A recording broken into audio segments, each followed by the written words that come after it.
Jai Hind, I am J.U. Jyoti Kapoor, representing 7th Delhi Girls Battalion, Delhi Directorate. Let's move on to.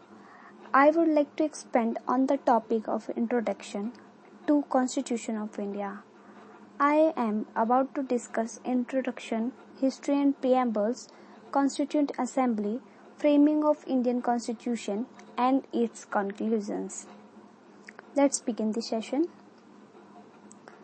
First of all, we should know what does constitution actually mean. A constitution is a set of fundamental principles or established precedents according to which a state or other organization is governed. So now a question is here, and that is, why do we need constitution?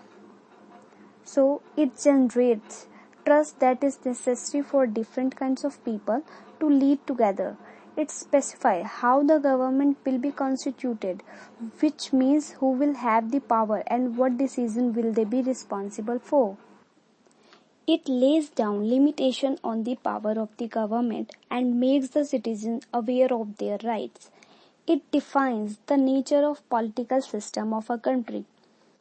It provides a set of rules that allows the minimal coordination amongst members of the society. It enables the government to fulfill the separation of a society and create conditions for just society. Let's move on to. Now we will discuss about the characteristics of Indian Constitution. The Constitution of India has some unique features as compared to other constitutions to the world. Dr. Bhim Rao Ambedkar, the chairman of drafting committee, and accommodate the best feature of other constitutions, keeping in view the peculiar problem and needs of other country. The main characteristics are longest written constitution, partly rigid and flexible, democratic republic, parliamentary system of government, a federation, fundamental rights, directive principle of state policy, fundamental duties, secular states, and independent judiciary, single citizenship. So we will discuss preamble to Constitution of India. The preamble can be referred to as the preface, which highlighted the essence of the entire constitution. It was adopted on 26th of November 1949 by the Constituent Assembly and came into effect from 26th of January 1950. The preamble to the Constitution of India is a brief introductory statement that sets out the guiding purpose and principle of the document.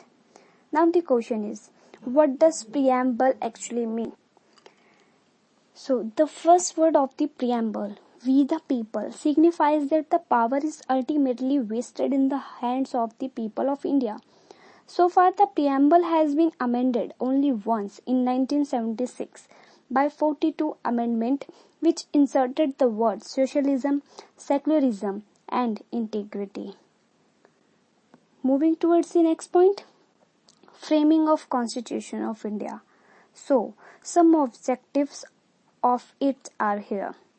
To set up a Union of India comprising British India and the princely state. To set up federal from the government with separate state and central government. To set up a democracy in which all power is derived from the people. To protect the integrity of India and her sovereign right over land, sea and air. To help India attain its rightful place in the world and work for peace and welfare. We had such a kind personality who genuinely helped to make Indian Constitution. Let me elaborate them. Dr. Sachidanand Sinha was the first president. Actually, he was temporary, but of the Constituent Assembly when it met on 9 December 1946. Dr. Bhim Rao Ambedkar, whom the entire world called father of our Constitution, became the chairman of its drafting committee on December 11. Let's move on to fundamental rights and its duty. The fundamental rights are defined as the basic human rights of all citizens. These rights, defined in Part 3 of the Constitution, apply irrespective of race, place of birth, religion, caste, creed, or gender. Here is the list of fundamental rights. Right to equality, right to freedom, right against exploration, right to freedom of religions, cultural and educational right, right to life, right to education. So, what are the fundamental duties? So, the fundamental duties are to abide by the Constitution and respect its idol and institute the national flag and the national anthem, to cherish and follow the noble ideas which inspired our national struggles for freedom, to uphold and protect the sovereignty, unity, and integrity of India, to defend the country and render national service when called upon to do so, to develop the scientific temper, humanism, and the spirit of inquiry and reform. This is called our fundamental duties. Now I will show you about features which our Indian Constitution has taken from other countries. Rule of law, single citizenship, cabinet system has been taken from the Britain.